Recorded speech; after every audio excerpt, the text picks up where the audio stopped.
You want to say hi to the folks? That just came up as a solid bar on my audio. Hello! Welcome to another video. So, it's June 2nd, so happy Pride Month. This is probably not going to go up until the end of June, so that's really fun. But I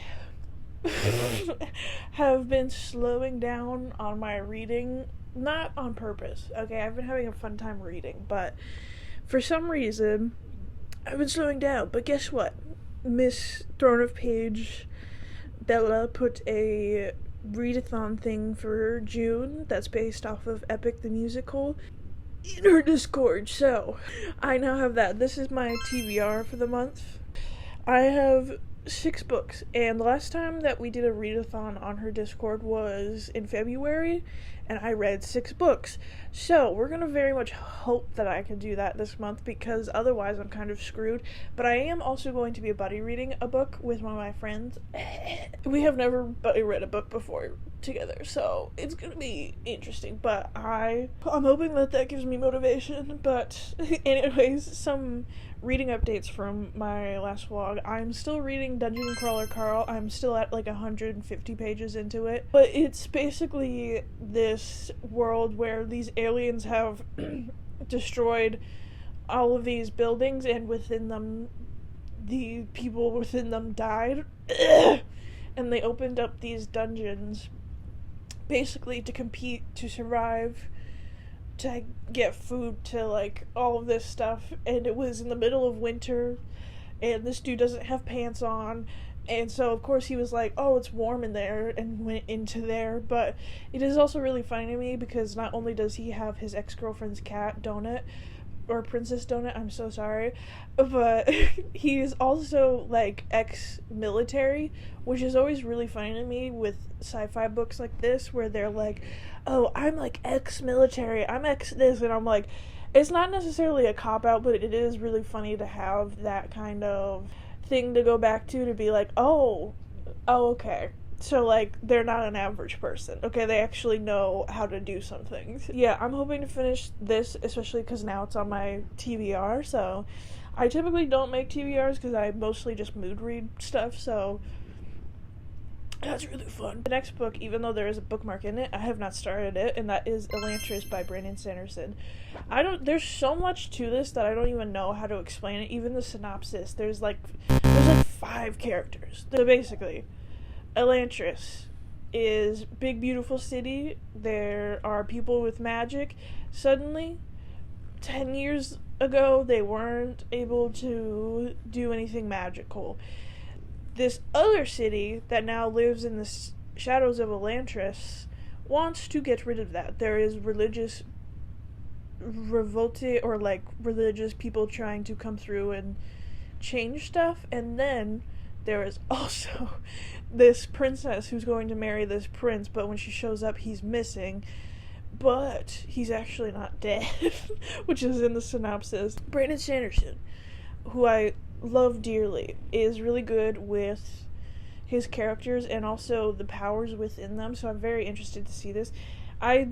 So listen, I looked it up, and it says that this is his debut novel. Now, I don't know if that's necessarily true. I do think it's his like first fantasy book. It is going to be very interesting to kind of see the contrast of his writing, because I think that this was published like early 2000s, if I can think correctly. Yeah, that's right. This was published the year I was born. Thank you for the birthday gift, which is crazy to me. But this is like, I have so many of his other books that I need to read, but we're gonna start here. I'm really hoping that, like, since it's an older and like one of his first few books, that it's not that I'm not going to be able to tell that much. That's what I'm hoping. That is my reading plan for this week, and then also that TBR is basically for my month. But I'm going to start reading now because I desperately need to, especially if I want to hit my goals and the bingo and stuff that's currently happening. But it's always very funny to me how much motivation a readathon gives me, and I'm just over here, like, waiting for them to happen in different booktuber communities. So, anyways, happy Pride Month. Let's get to reading.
Hello. I'm coming to you 2 days later and looking more greasy than I was originally. Updates. I'm actually pretty happy with the progress that I've made, because for some reason, the past 2 days, I have not wanted to read at all. I don't know why, but there's certain weeks where I get in the mood where I just don't want to read at all. And then there are other weeks where I can down like an entire book within a day. I don't understand it, okay? But thankfully, I not forced myself, I guess is the wrong thing, but I like made myself, but not in a bad way. It wasn't like forcing myself to read, and it wasn't teeth grinding. It was just like, I should probably read that. First things first, let's start with Dungeon Crawler Carl.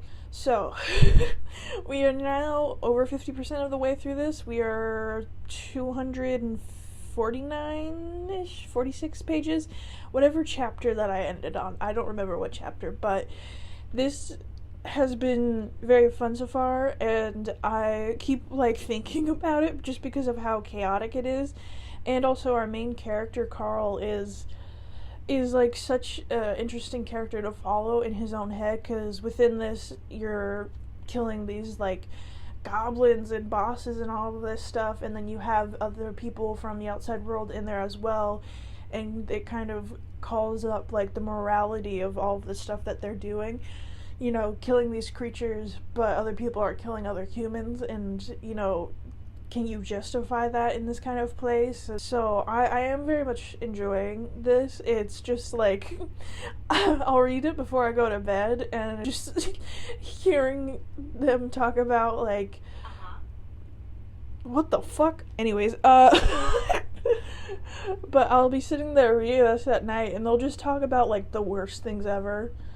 You know, there's like bosses in this that are just described and are absolutely horrific, and some of the other things in this, the way that he talks about like the gruesome killings and stuff, he adds humor to it, which I very much appreciate, because otherwise it would be even more gnarly. But it is always just a little bit like jarring to be going to bed and being like, I just read about somebody getting their skull crushed in. And then I've made it to page 99 of Elantris, and that is because I couldn't read until the next chapter, okay? There's a little break in the paragraph for another scene, and I was just like, I'm gonna stop there. Okay, so, why are you barking? For what sake are you barking for? So, Elantris, you can definitely tell that it's Brandon Sanderson, but it doesn't have the same quality as some of his older books, or newer books, I guess is what I should be saying. But the reason that I say that is because there's certain ideas that he tries to like explain and stuff, but it feels more like choppy and not as well like emphasized. It doesn't feel like the clarity that you get in Mistborn or Stormlight. It feels kind of disjointed in a way, and there was definitely some confusion about like characters and all of this within this. So it definitely is his writing. He definitely has strong characters already, and only 2 of them that I like. This is 3 POVs so far, but yeah, you can tell that this is his writing. I think that it's still very good, but you can definitely see that it is like one of his first fantasy novels because of the like the names in this. Also, like, if you've ever read a high fantasy, some of the names sound like they just smashed their hand on a keyboard, and that's within this as well. Okay. The only kind of normal name is Serene in this, and she's one of our main characters that we're following. So you have Raybourn, Prince of Erulon, was loved by all, including the princess he's never met. So he basically wakes up with all these spots on him, and that is now the indicator that he is an Elantrian, basically meaning that 10 years before he would have had like powers and been treated like a god, but now he is being shunned and is going into the city of Elantris, where they keep all of the Elantrians, and they shut the gate, and this city is rotted. There's like no usable wood, and there's sludge everywhere, and then there's gangs within it that will hunt you down. Some are kinder than others because you're sent in with like a basket of food. Now, the Elantrians don't need to eat. They don't even have a heartbeat, but they still feel hunger because within this, the Elantrians have, if you stub your toe or you get a cut, you feel it for the rest of eternity. And you're basically immortal, but you can go insane from the pain within being an Elantrian. There's some people who have so much pain that they are just like laying on alley floors, unable to move, and they've completely lost their mind.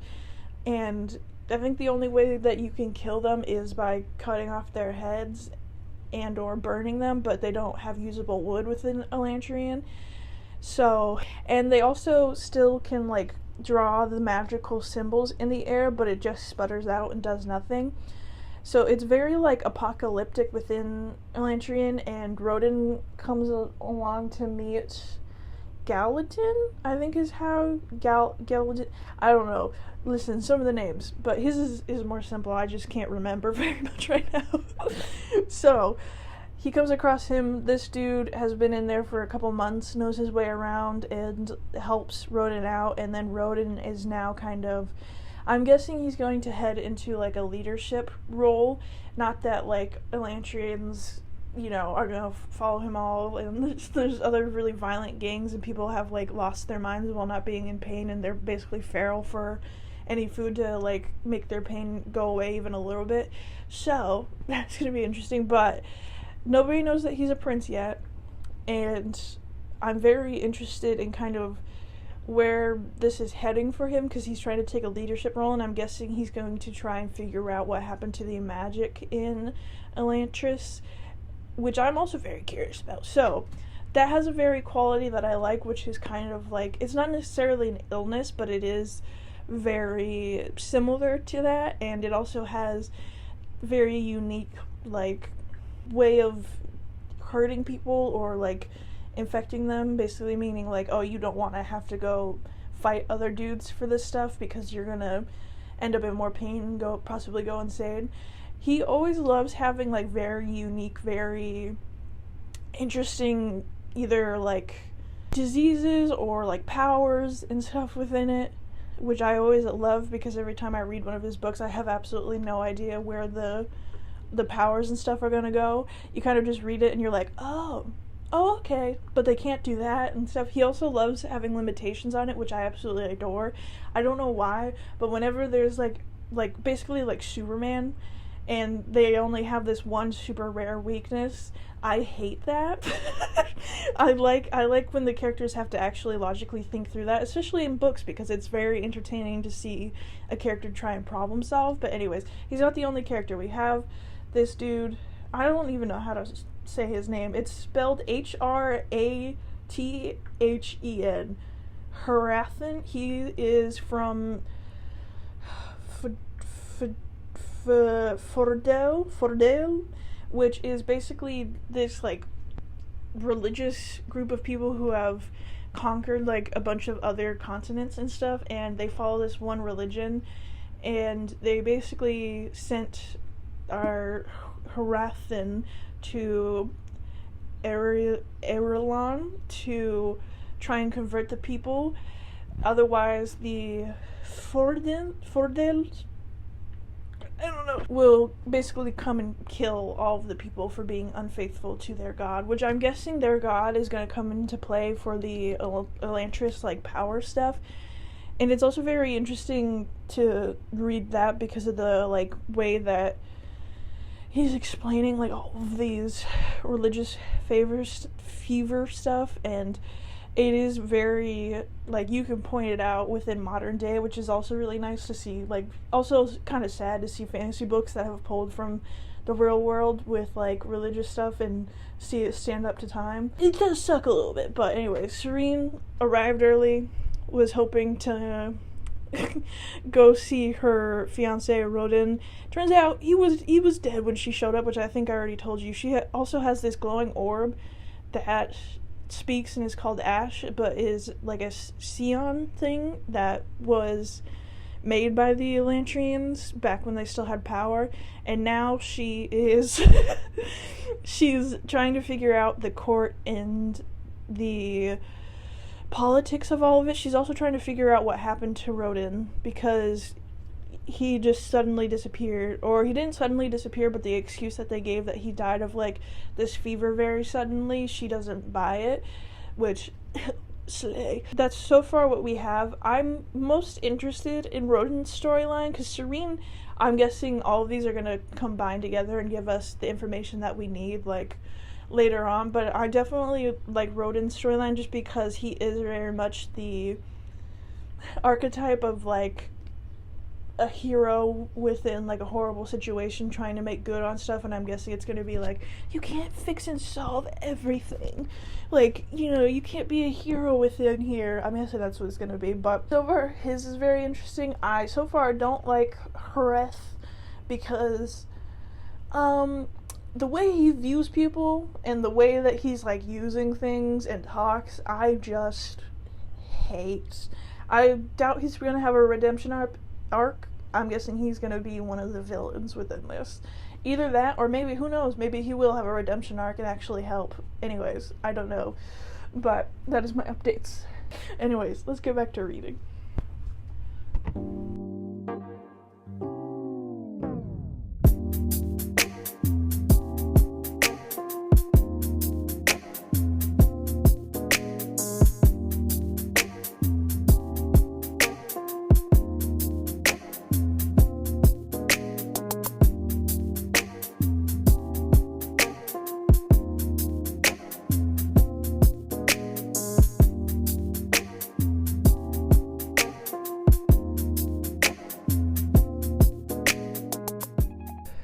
Good morning!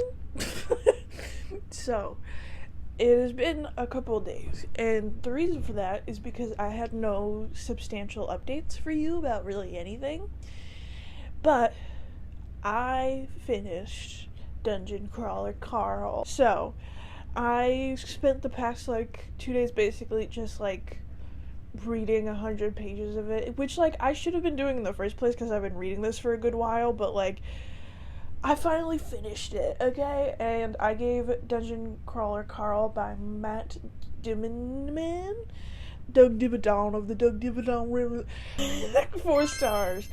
So, I literally wrote, a whole thing within my journal of, not my journal, but, basically my thoughts, because I am really bad at remembering them when I have to actually talk to y'all, which is not good, when you're trying to have a booktube channel and be concise and actually tell people what your thoughts on books are.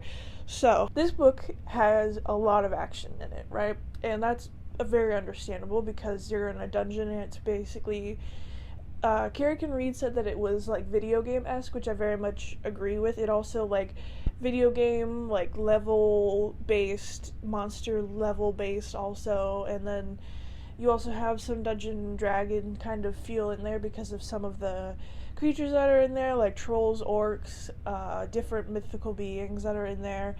So it feels very much like that because of the action, and there's constantly battling, but it is a little bit fatiguing to read so much of that because we do get breaks and we do get everything, but obviously because they need to progress their levels, because they need to stay interesting for the viewers of this game, because it's a weird like reality dungeon chaos whatever show that is being streamed to like a ton of aliens, and so they obviously have to go and do this stuff.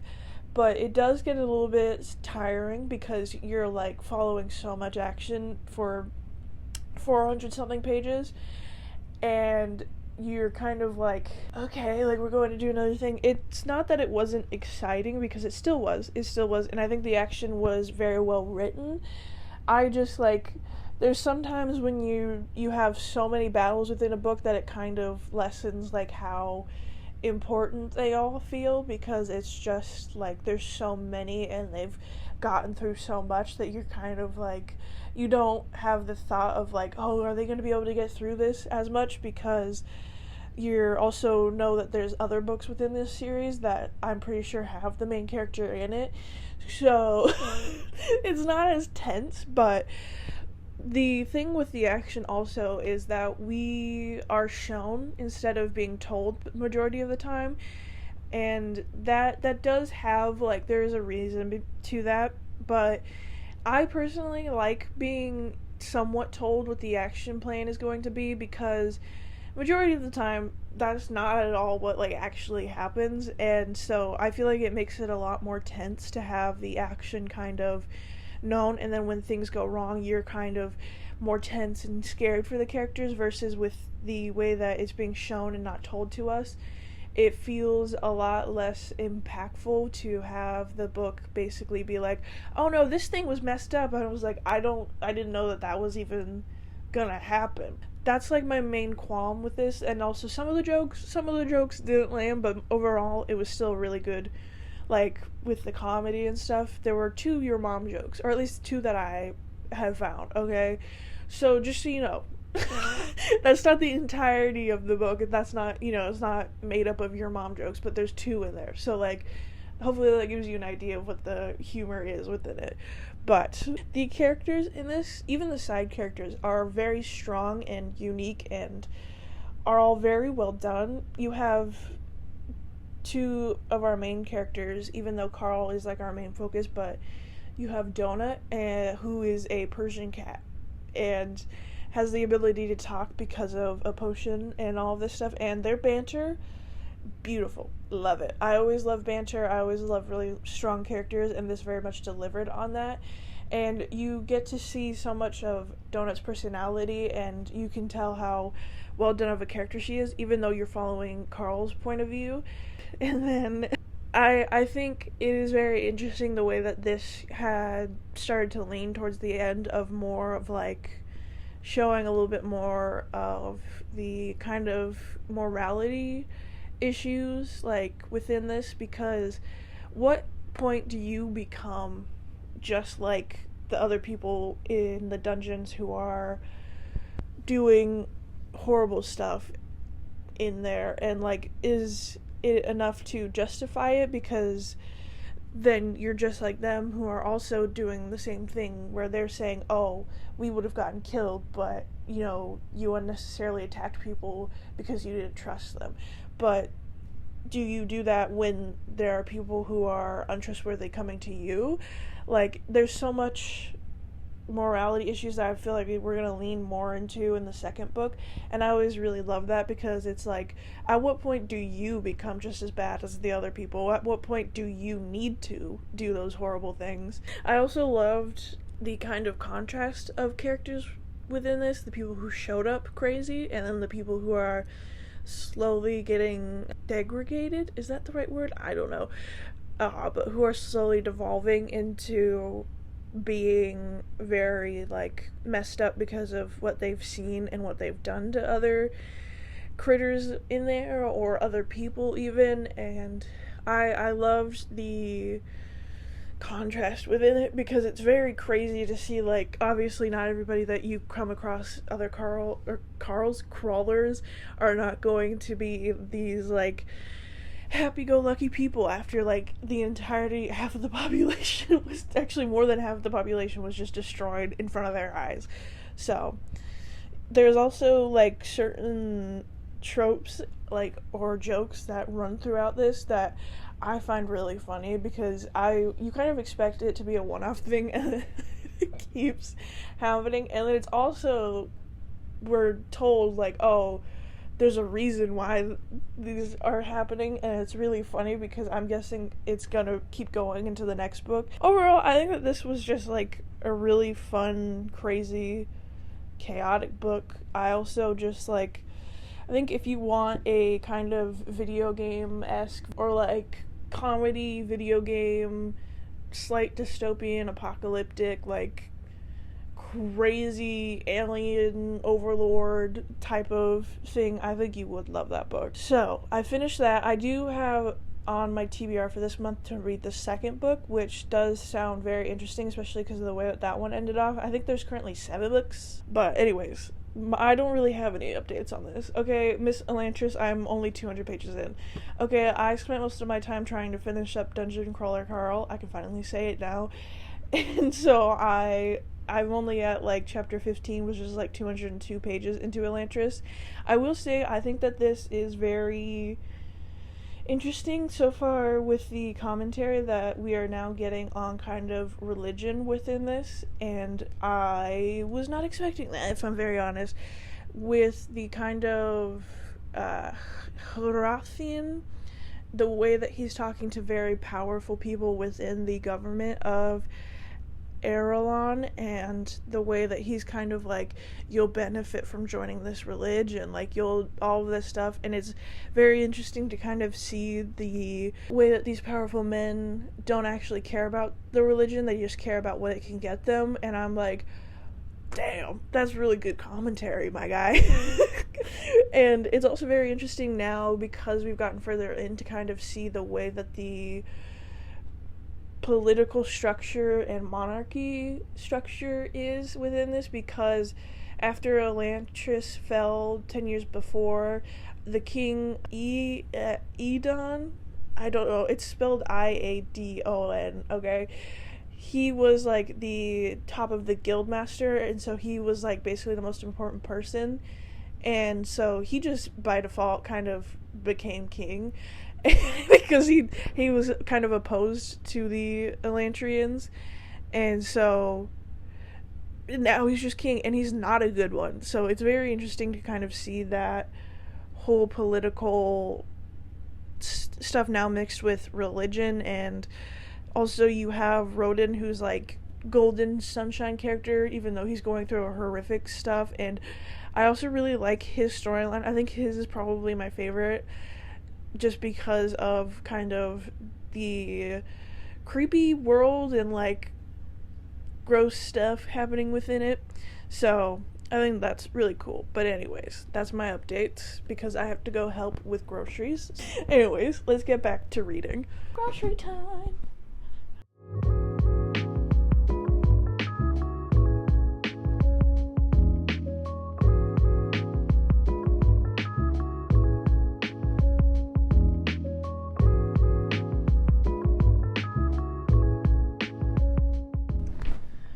Good morning. So it has been a couple days. So I kind of got interrupted the last time that I was talking because I had to go put away groceries. But I'm going to be very honest, I didn't read that much this weekend. Oops. Well, actually, I did read a decent amount last night because I forced all of my friends on Discord to read with me. And that's because I started Exit Strategy by Martha Wells, and I believe it's the 4th book in the Murderbot series, and it's on my TBR for the month. I was like, okay, let me try to get this done, and I was also like, oh, I might want to start the 2nd book in the Dungeon Crawler Carl series, so I was like, okay, I'll put both of those on my Kindle, and then, like, we'll see which one I read.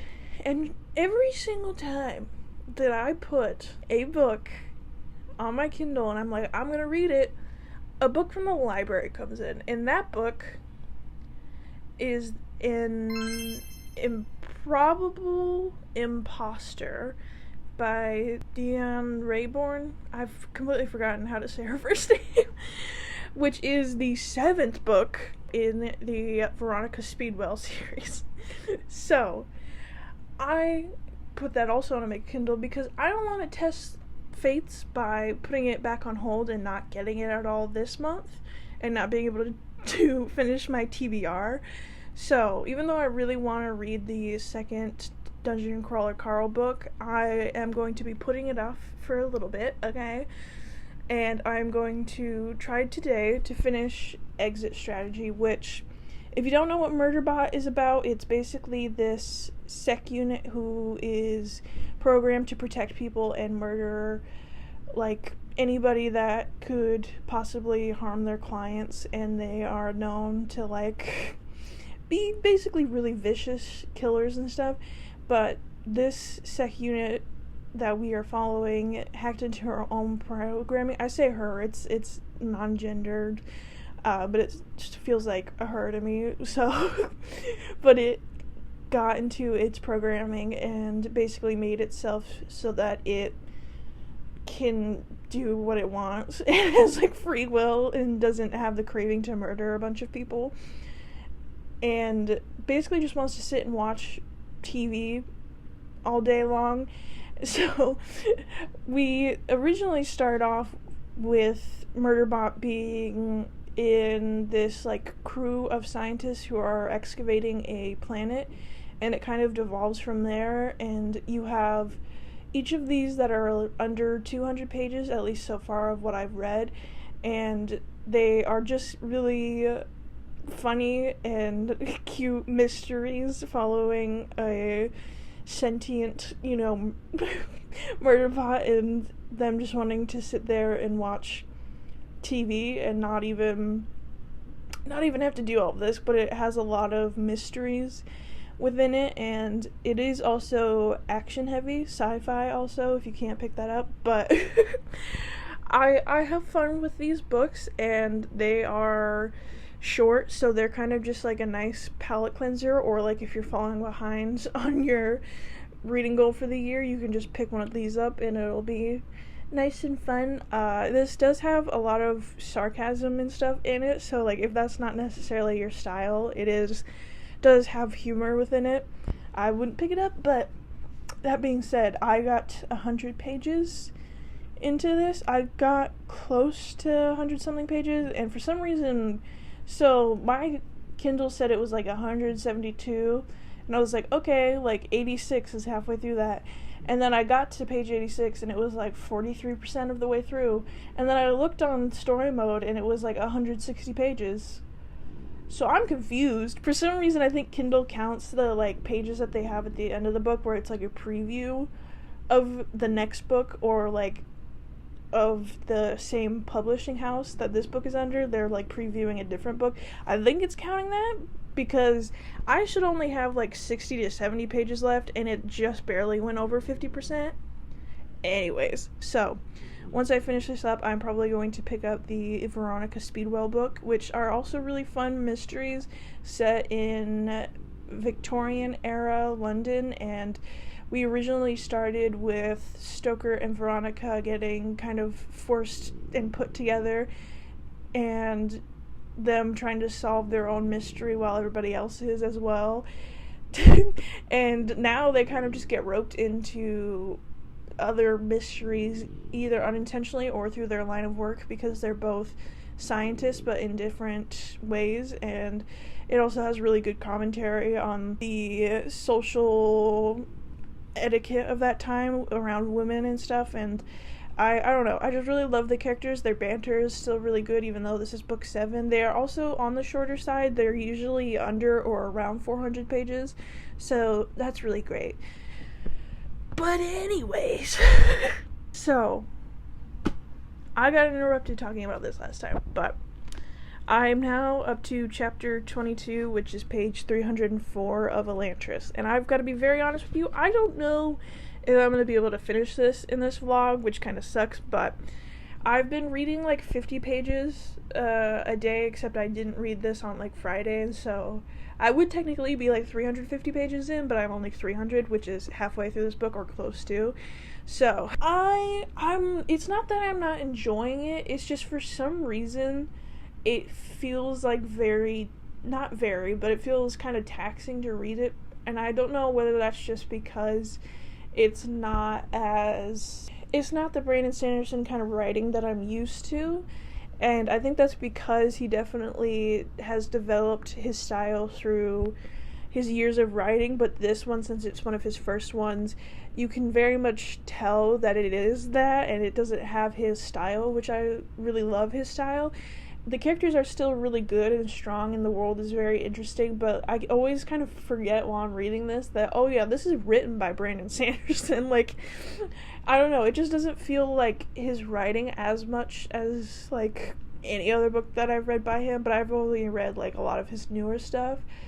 So, and then also, it is very interesting, and I understand why all the perspectives are there, but for some reason, just Readathon, I don't really like his perspective so much.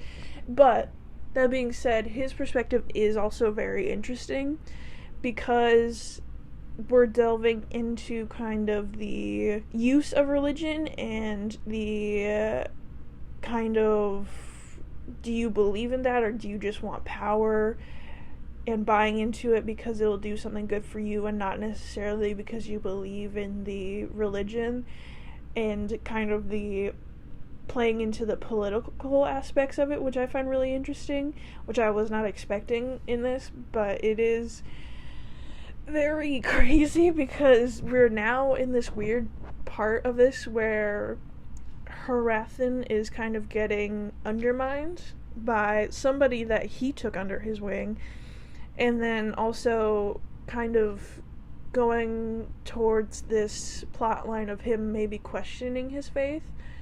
And it's very, like, I like the arc that he might be going on, but I don't have full faith that it's gonna that it's gonna do that. But the way that it's talked about in this book, because obviously they're trying to, well, not obviously, I haven't told you, but his goal is basically to convert all of Erelon, because I say that differently each time, but his goal is to convert them because the god that he believes in is like this almighty powerful being and will rise once everybody on the face of the earth believes in it. And so if you don't believe in it, they're going to come in and basically kill people and only leave the people who are converted, or just kill all of them, you know. So it's very crazy to see that, like, aspect, because it's very, like, it calls on so many real life situations of people doing horrible things for religion, and or because they believe that, like, this is the superior thing and, like, why don't you believe in it. And some of the things that he's done have proven kind of that he doesn't really actually care about the people. He kind of just cares about serving his, like, lords and stuff and having power. So he's a very interesting character. Like, I think he's probably the most interesting character in this, but for some reason, just like, and maybe it's because of my own stuff with religion that it makes me, like, not want to read it that much, but he also doesn't have, like, the most action stuff in his, or, like, as of right now, what feels like the most important to figuring out the mystery behind Elantris right now. So he's a very interesting character. I'm very not sure how he's gonna fit in with, like, literally all the other characters. And Serene, I also like Serene. She just feels like she's not playing a big part yet, and obviously I'm only, like, halfway through this. Okay, we have no idea, not even a glimpse into really what is going to make it so that Elantris, or they figure out what happened to it, is not come to fruition yet. But anyways, let's get back to reading. I'm hoping to finish Exit Strategy, but knowing me, I probably won't, and then starting in an Imposter, because I've now as of tonight, if I don't start it tonight, I will have had it for 2 days, and I will only have 12 days left to read it. I don't even know how long it is, okay? Anyways. Let's go.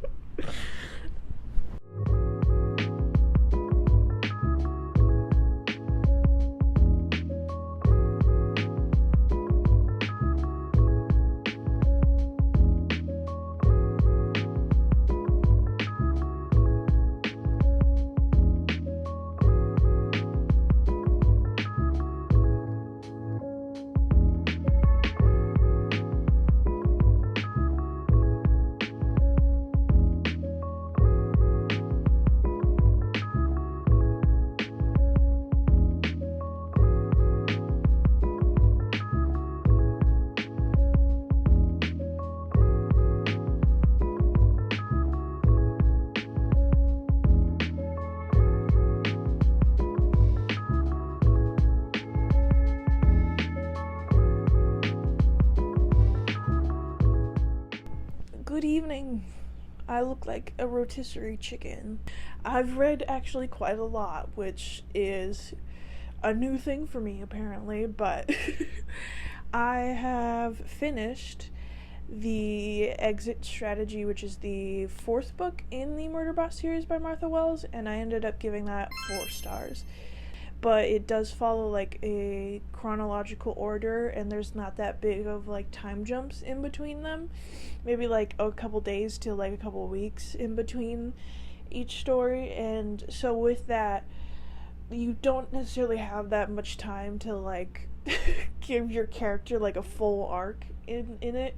But this series, it continues to give more context and more of a arc to Murderbot, and I'm very happy with that, because the first couple of books it was kind of just like, oh yeah, this thing that you wanted to do to be free and stuff, you can't do that right now because of all of this other stuff that's happening. And I love the character arc of kind of coming to realizing that, you know, do you want to be free? Do you want to just sit and watch television? Do you want to help humans? What do you want to do? And I think that this book did a very good job of that, because the first 3 books were kind of like, and even this book were kind of like circumstantial, where Murderbot would get into these situations where they would have to help people, and so it was never really like a choice that they made. And now in this book, it kind of, at the end, you kind of get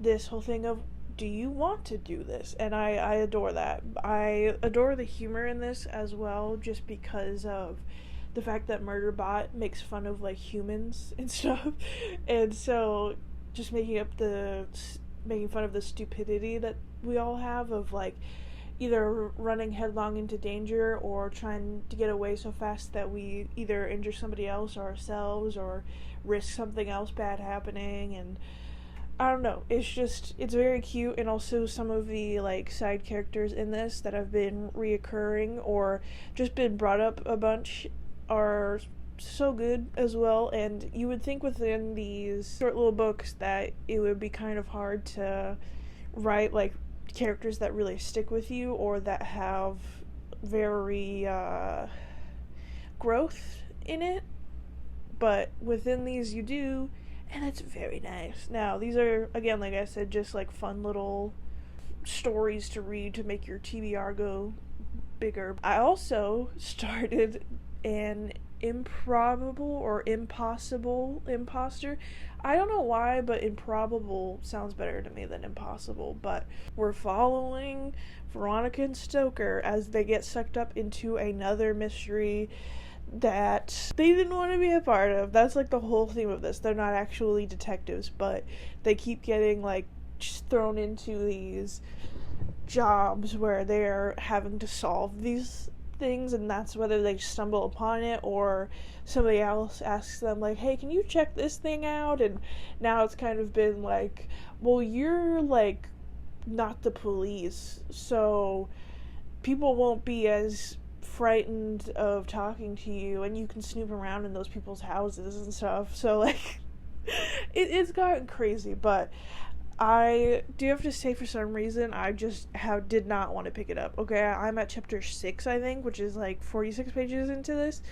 And that might be because I, read 100 pages of Elantris yesterday. But anyways, I don't know.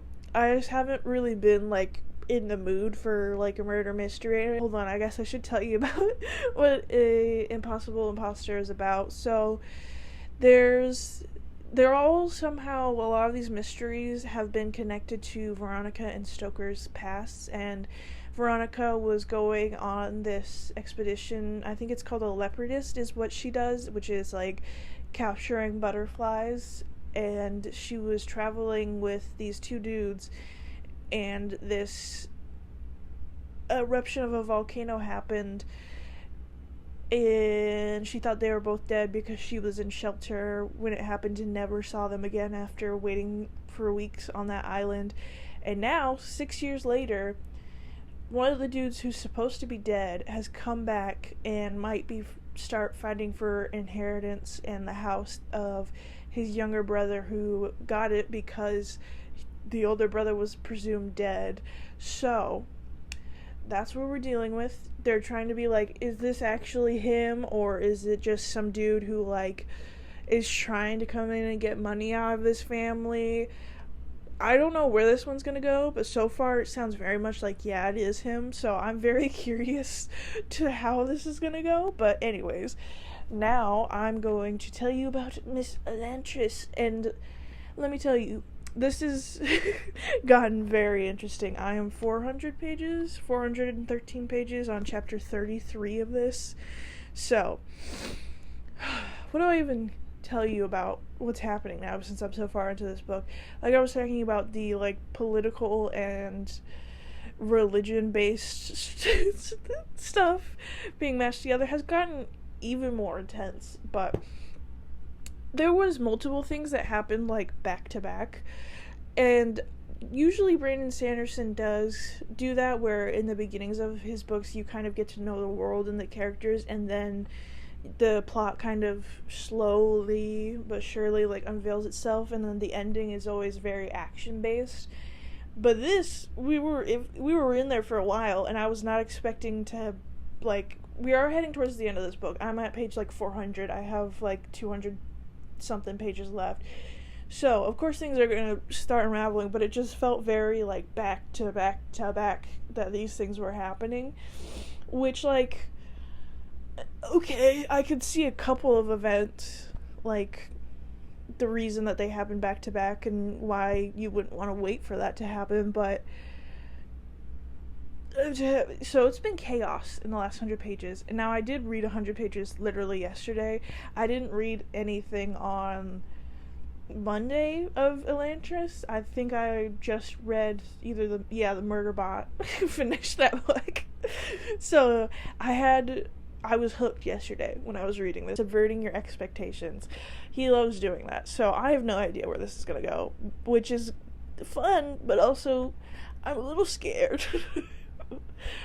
But yeah, so anyways, that's my update for you. Let's get back to reading. Wah, wah, wah.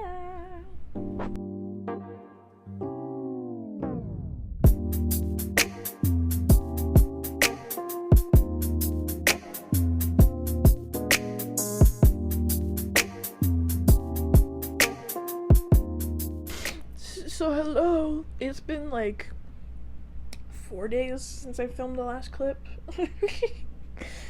I don't know what happened. I just, like, didn't want to read, didn't want to really do anything over the weekend, and so I kind of just didn't. So, like you saw, I finally finished Elantris. So, 615 pages under my belt.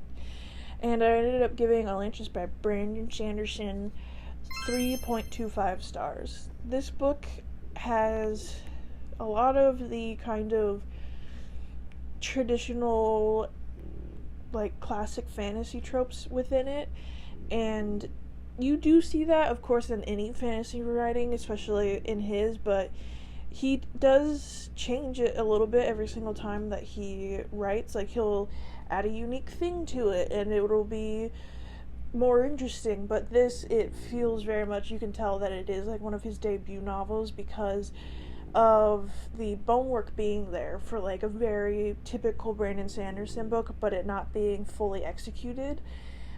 And that is also to say the like action in this as well was kind of all clumped together, which Brandon Sanderson loves to have like very big endings to his books, but he typically does have some action sprinkled through like the first half of the book, but it felt like everything kind of happened at the end, and so it made it very slow paced in the beginning, and then made it kind of feel very like somewhat disjointed by it being revealed that all this is happening in the end, and then all of the like characters questioning and finally having their arcs when all of this was happening. And I think you can do that. That is a very typical thing that happens where you have arcs and the action at once, but it just was like so much of it because these characters were so stubborn throughout like majority of this book.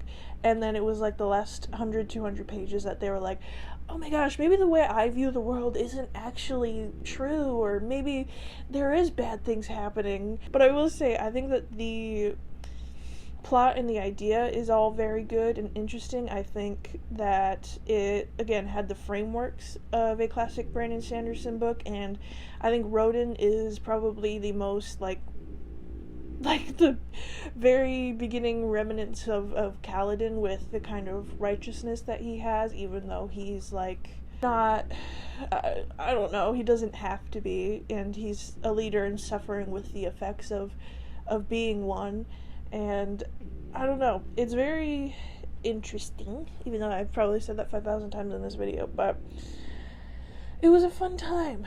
It just, I wish that it wasn't so, like, slow in the beginning. Like, it kind of just felt like it took forever for everything to happen, and I think that's why I wasn't picking it up as much as I wanted to. I just, like, was not really ever in the mood to sit down and read, like, 100 pages. I was like, okay, I'll read, like, 50 today, because I wanted to tick this off, but it just wasn't, I think it's, like, so far, probably one of my least favorites by him, which I know, I see the, like, Goodreads rating and story mode rating that a lot of people really like this book, and I absolutely understand where that's coming from, okay? It is very fun, but having read all of his other stuff, I think that this is, like, one of the lower tier ones for me, but again, this was written in 2005. It also, I will say, does have some language that was used in 2005 that's not used anymore.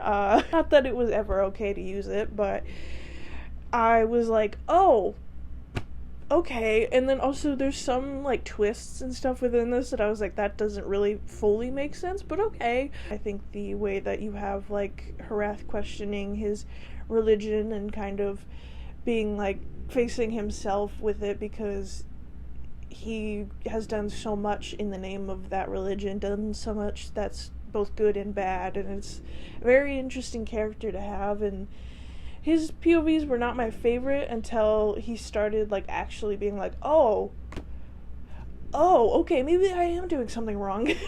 But, again, very unique, still fun, but not my favorite out of any of his books. The last update that I have for you is that I have read up to page 92, which is, like, chapter 11 of An Impossible Imposter. All I'm gonna say is that, so there's this character within this book that's name is Effie, and the way that she, like, describes her, I'm like, that's me.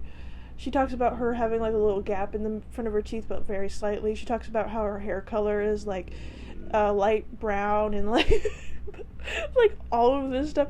And I'm, like, sitting there, I'm like, this is me. I think I already told you the plot of it, so, but I will say we haven't fully gotten into the full mystery yet. We're kind of just barely edging into it, which is cool. There's already been some mysterious things that have happened, and there's also a phrase that was used that I'm very confused about, but anyways, this is the end of this video, and it's probably long and obnoxious, and I should have updated you better, but anyways, thank you so much for watching. Make sure to like and subscribe. Tell me if you've read any of these books, what your thoughts on them are, and just have a good rest of your day. Bye.